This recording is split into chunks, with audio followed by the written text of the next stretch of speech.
प्रश्न 1, डीएनए की double helix संरचना किसने प्रस्तावित की? A. Watson and Crick, B. Hershey and Chase, C. Meselson and Stahl, D. Griffith. उत्तर ए कारण वॉटसन और क्रिक ने 1953 में डीएनए की डबल हेलिक्स मॉडल प्रस्तुत किया। प्रश्न 2, डीएनए में पाई जाने वाली शर्करा कौन सी है?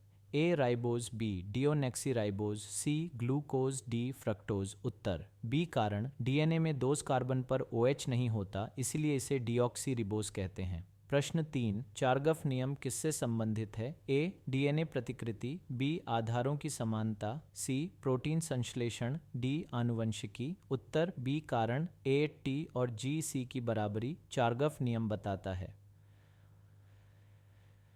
प्रश्न 4, एक न्यूक्लियोटाइड में क्या पाया जाता है? ए. केवल नाइट्रोजन बेस, बी. केवल शर्करा, सी. बेस प्लस शर्करा प्लस फॉस्फेट, डी. केवल फॉस्फेट। उत्तर सी कारण यह डीएनए की बुनियादी इकाई है। प्रश्न 5, डीएनए प्रतिकृति किस चरण में होती है? A. G1, B. S phase, C. G2, D. M phase. उत्तर बी कारण S phase, for synthesis of DNA. प्रश्न 6, सेमी कंजर्वेटिव रेप्लिकेशन किसने सिद्ध किया? A. Hershey Chase, B. Meselson Stahl, C. Watson Crick, D. Franklin. उत्तर B कारण उन्होंने N15 N14 प्रयोग से साबित किया। प्रश्न 7, डीएनए पॉलीमरेज किस दिशा में डीएनए बनाता है? ए. 3'5, बी. 5'3'C दोनों दिशा, डी. उलटी दिशा। उत्तर बी कारण एंजाइम फॉस्फोडाइस्टर बॉन्ड 3OH पर जोड़ता है।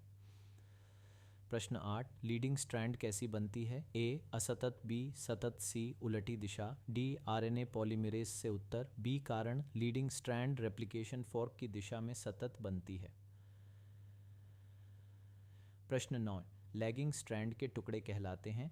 ए. Introns, B. Exons, C. Okazaki fragments, D. Polymerase fragments. उत्तर सी कारण लैगिंग स्ट्रैंड पर छोटे छोटे फ्रैगमेंट्स बनते हैं। प्रश्न 10, डीएनए लिगासे का कार्य है? ए. डीएनए को काटना, बी. डीएनए को जोड़ना, सी. आरएनए बनाना, डी. प्रोटीन बनाना। उत्तर बी कारण यह ओकाजाकी फ्रैगमेंट्स को जोड़ता है।